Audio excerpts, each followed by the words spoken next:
Okay, hello everyone. Here I want to provide a tutorial on how to add account in Amazon on an Android device. Okay, let's go to the tutorial. Well, first thing first, you can go and open Amazon application on your device. Okay, after that here you can press three line at the bottom right corner. And then you can select settings. And then here you can click switch account.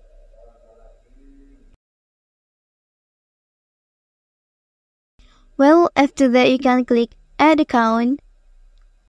And then you can sign in if you already have an account. And then you can select the first option if you want to create a new one. Okay, that's the tutorial on how to add account in Amazon on an Android device.